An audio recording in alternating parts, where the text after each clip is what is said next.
The alien empire had expanded across hundreds of star systems, leaving only ashes in the wake of its fleets. Civilizations had fallen before its iron discipline and relentless firepower, their leaders broken, their histories erased. Among the empire's commanders, General Vurak stood apart, celebrated for his conquests, feared for his cruelty. He considered himself the inevitable force of history, the blade that carved empires from the weak. When Earth was discovered, the intelligence reports were brief and dismissive. A minor, isolated species, technologically centuries behind the core worlds. Vurak had crushed powers far greater. This would be nothing more than an errand. In his mind, there was no question, humanity would bend or break. He wanted neither a long campaign nor a costly siege. His preferred method was swift domination, humiliation so thorough that resistance never even began. That was how you ensured obedience. The first contact message he sent to Earth was simple: unconditional surrender, immediate transfer of all planetary resources, and a list of skilled individuals to be relocated for Imperial service. Failure to comply, he declared, would result in planetary bombardment. It was not an empty threat. His fleets had turned cities to glass before. The galaxy knew his word was iron. He expected either frantic negotiation or outright pleading. Instead, the reply from Earth was startling in its brevity. A representative will meet with you to discuss terms. The transmission ended before his staff could even respond. The arrogance of it made him laugh. How dare such a backward people try to dictate the pace of events? When the representative finally arrived, Vurak's amusement deepened into open mockery. Only one human had come. No ships, no escorts, no delegation, just a single individual walking into the heart of his flagship. The image was broadcast through the ship's internal channels, and the troops watching in mess halls and barracks erupted with jeers. To them, it was proof humanity understood its place, beaten before the fight even began. Vurak stood at the center of the audience chamber, his ornate armor catching the light, and let his voice boom across the hall. "Your people are cowards," he declared, each syllable laced with contempt. "We bring the full might of an empire, and you answer with one soldier. Is this how your species fights? Is this the courage of Earth?" Laughter rippled through the ranks, sharp and cutting. He stepped forward, towering over the human. "I could crush you here and now," he continued, "and your planet would fall before it learned you were gone. You should have come begging for mercy. Instead, you bring insult. What could one such as you possibly hope to achieve?" The human said nothing. Not a word. Not even a visible reaction to the insult. Vurak studied the face before him, calm, unblinking, entirely unmoved by the presence of armed guards and the overwhelming force arrayed outside. It was not the fear he expected. That made him pause for half a heartbeat, though he quickly dismissed it. Silence, he told himself, was just another form of submission. He turned to his officers. "See this well. This is how the campaign against Earth will go, swift, clean, decisive. We will take their world, their resources, and their best minds. Their culture will be a footnote. By the time the stars see them again, they will be ours in every way that matters." The words were met with roaring approval from the gathered soldiers. They believed, as their general did, that this was inevitable. How could it be otherwise? In the long history of the Empire, no foe had withstood their first strike. Entire civilizations with fleets numbering in the thousands had fallen. Earth, with its single envoy, was already finished. But as Vurak's eyes met the humans again, he felt, just for an instant, that the stillness before him was not surrender. It was something else. Something he could not name. It lingered in the back of his mind even as he raised his chin and prepared to dictate the exact terms of conquest. This war, he thought, would be over before it began. It never occurred to him that he might be right, but not in the way he imagined. The human's composure was unnatural in the charged air of the audience hall. Where most envoys would have been shifting under the scrutiny of armed guards and towering alien figures, this one stood as if he had stepped into an empty room. His eyes met the general's without hesitation, their focus unbroken, their calmness unsettling enough that a few of the younger officers averted their gaze. Vurak allowed the silence to stretch, confident it would magnify the weight of his next insult. You stand here without rank, without an escort, without even the courtesy of fear, he said slowly, each word measured to sting. You are not here to negotiate. You are here to be remembered as the last fool of your kind before their extinction. The human's voice, when it came, was quiet but steady. I am here, he said, to discuss terms. The hall erupted in sharp laughter. Officers smirked, guards shook their heads, and Vurak allowed himself a deep, booming laugh that echoed against the metal walls. Terms? He said.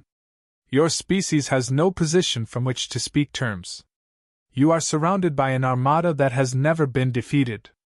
Every weapon we carry could shatter your cities. Every second you stand here is a second granted by my mercy. Then you misunderstand, the human replied, his tone unchanged. I'm not here to ask for your terms. I'm here to offer you ours. That drew a ripple of disbelief from the crowd. Several officers exchanged glances. One even let out a bark of incredulous laughter. Vurak stepped closer, towering over the man, his shadow swallowing him in darkness. You speak as if you have leverage, he growled. One soldier, no fleet, no power. Do you think courage will stop plasma fire? Courage? The human's head tilted slightly, almost curious. No. But information will. Preparation will. Precision will. He let the words hang for a heartbeat. You came here expecting resistance measured in ships and troops. You came here expecting the kind of war you've always fought. You've already lost, General, because we never intended to fight you on your terms. Vurak's smile faltered for the first time. It was not fear, just the smallest fracture in certainty. Bold words, he said, for someone who stands unarmed in the heart of his enemy's command. The human took a slow breath, his gaze never wavering. You keep calling me unarmed. That's because you think weapons are something you hold. That's your first mistake. Several alien officers shifted uneasily. The human's delivery lacked the defiance they expected from a desperate envoy. There was no trace of pleading either. Instead, his tone was clinical, almost detached, as if reciting a fact already decided. You believe you have time, the human continued, because you think nothing is happening yet. That's your second mistake. One of the comms officers interrupted with a brief status update. Static on multiple fleet channels, minor interference in sensor arrays. Vurak waved it off as irrelevant. The human's mouth curved faintly, not into a smile, but into something quieter, more dangerous. While you've been waiting to intimidate me, he said, we've been waiting for something else. Not reinforcements. Not diplomacy. Just the right moment. Vurak's gaze hardened. If you are trying to unsettle me, human, it will not work. That's the third mistake. The human replied softly. You think this is about you. The comms officer spoke again, more urgently now. Larger sections of the fleet reporting communications breakdowns, isolated ships losing navigational control. Vurak turned his head sharply, irritation spiking. The human didn't move, didn't even glance toward the reports. You still believe you're in command of this situation, the human said, his voice gaining the faintest edge of finality. But before you finish your next sentence, you might want to have your officers look out into orbit. Vurak's jaw tightened. The officers exchanged wary glances before beginning to check their consoles. The interference on their screens was no longer minor, it was spreading, rippling through their systems like frost creeping across glass. And through it all, the human stood unmoving, watching the general, his presence now heavy enough to silence the jeers that had filled the hall minutes earlier. You thought my presence here was symbolic, the human said at last. It's not. It's logistical. Vurak narrowed his eyes, but a faint, unfamiliar weight had begun to settle at the base of his chest. For the first time in years, he wondered if his certainty might be a liability. The first alarm came as a fractured voice over the comms, cut with bursts of static. It was followed by another, sharper, and then a dozen more, all overlapping until the bridge was filled with the sound of disjointed reports. Entire squadrons were going silent without warning. Navigation relays were freezing mid-cycle, engines dropping offline. No enemy fire, no explosions, just systems dying as if someone had reached in and switched them off. Burak barked orders for diagnostics and for backup channels to be opened, but the same interference bled into every line. His officers scrambled to reroute commands through hardened links, yet each attempt ended the same way: dead connections, scrambled returns, or empty silence. The human watched without a word. He stood as if the chaos unfolding around him were nothing more than a weather report, his eyes following the general but never lingering on the flurry of movement. When he finally spoke, his voice was low, deliberate. "I told you," he said. "This isn't a meeting. It's a countdown." Burak's head snapped toward him, eyes narrowing. "You're claiming responsibility for this?" "I'm explaining it," the human replied. "Your ships aren't under attack in the way you understand.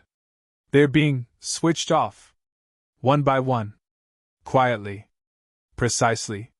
The tactical display flickered, entire swaths of the fleet blinking out, replaced by empty grid squares. It made no sense. There were no hostile contacts detected, no warning signals, no trace of weapon signatures. Yet their most advanced warships, each a fortress of redundant systems, were going cold without resistance. "You can't breach our ships," Burak growled. "Every system is hardened, every crew vetted." The human's gaze sharpened. "We didn't breach them today. We were already there." The words hit with more weight than any threat could have. An officer on the far side of the bridge swore under his breath, earning a glare from the general. Burak stepped forward, looming. "Explain." "We mapped your supply lines before your first scouts ever saw our world," the human said.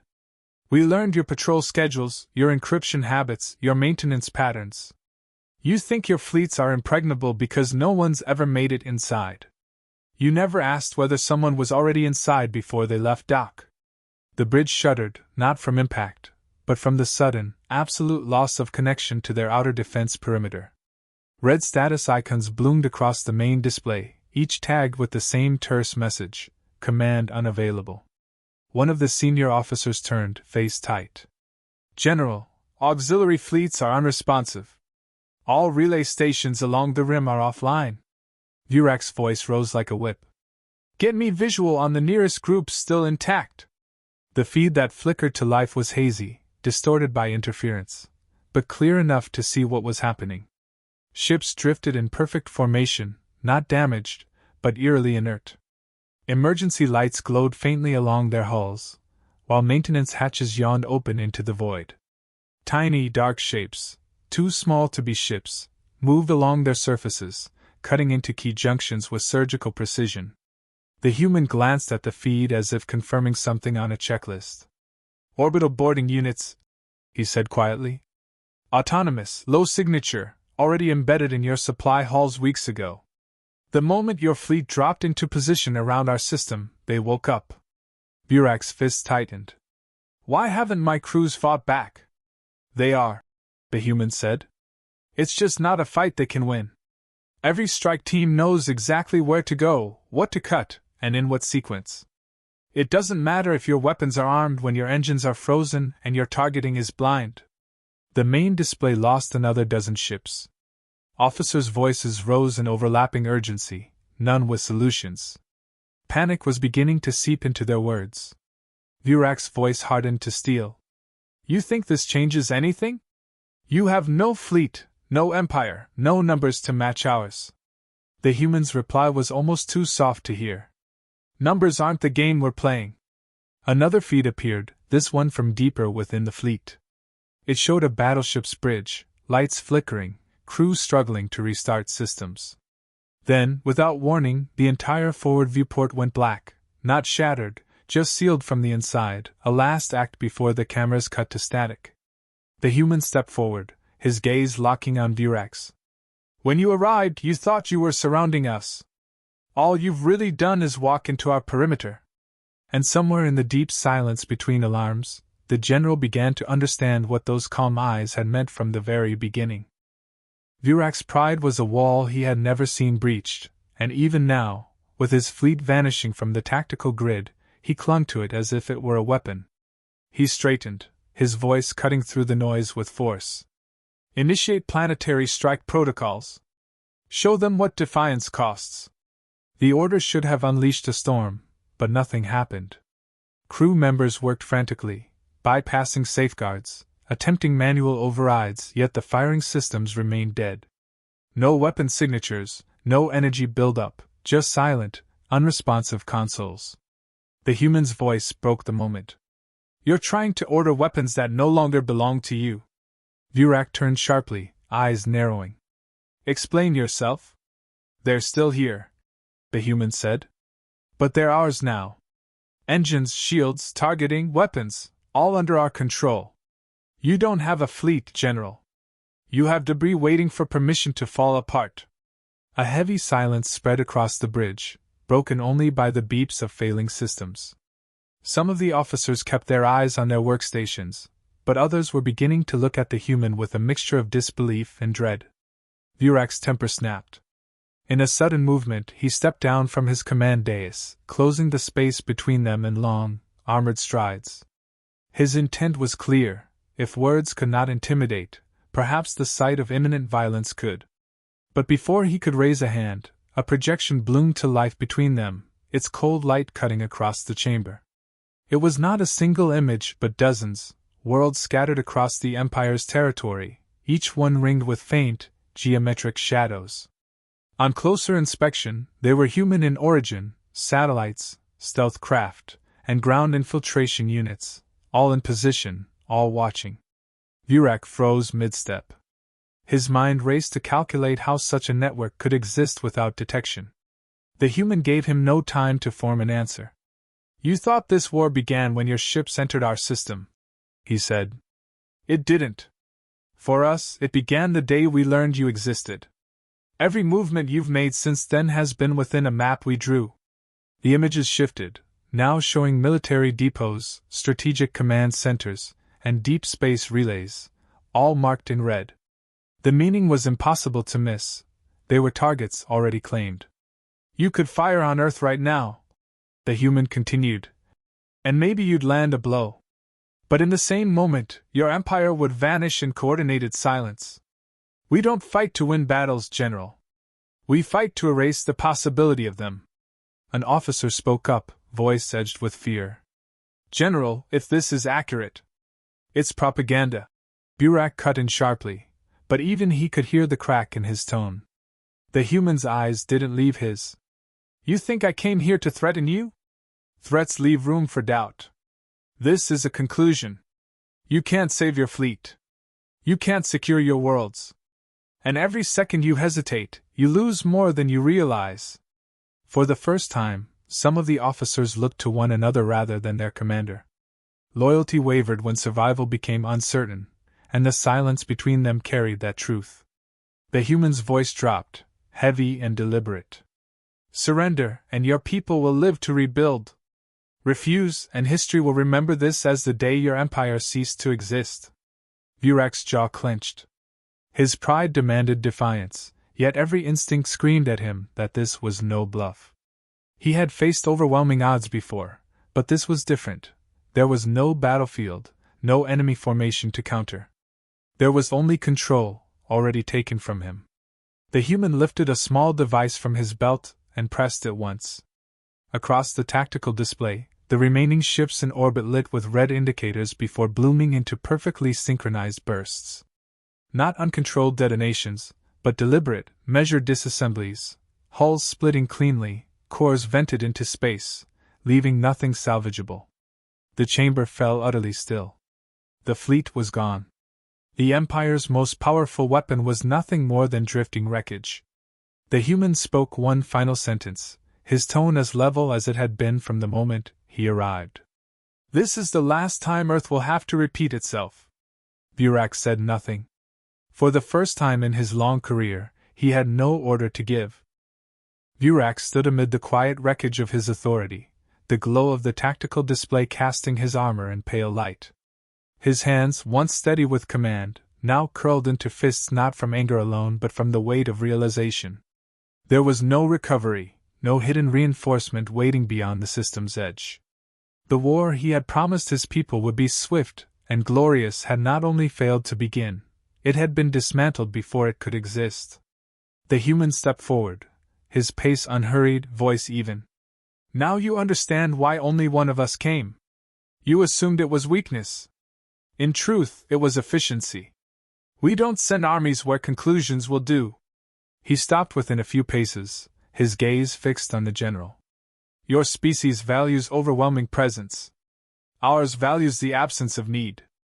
Burak's reply was strained. If you could end us, why speak at all? Why leave me here? Because extinction isn't the goal, the human said.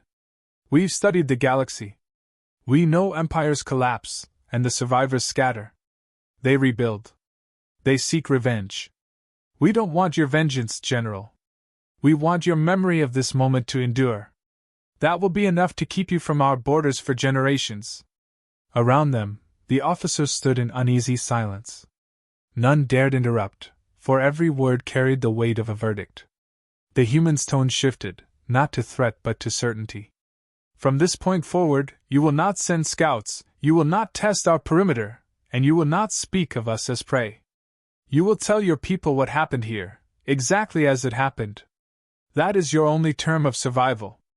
Burak's mind clawed for a counterstroke, something to reclaim the balance, but found nothing solid to hold. His voice lowered. And if I refuse? The human's eyes narrowed slightly. Then I finish what I began before I set foot on this ship. There are no second refusals. The words carried no malice, only inevitability. For a long moment, the general said nothing. Pride urged him to defy, but the cold arithmetic of the situation left no path forward. He had nothing left to gamble with, no ships, no reinforcements, no guarantee his worlds would survive the next hour if the human chose otherwise. At last, he gave a single, slow nod. It was not a gesture of respect, but of surrender stripped of ceremony. The human regarded him for a moment longer before speaking again. Then this war is over before it began. Let that be the story your history remembers. Without another word, he turned away, moving toward the exit with the same calm he had entered with. No guard moved to stop him. No order was given to detain him. The bridge crew parted in silence, their eyes avoiding the general's. As the door closed behind him, Burak exhaled in a way he hadn't since his earliest battles, a slow, heavy release of tension he could no longer disguise.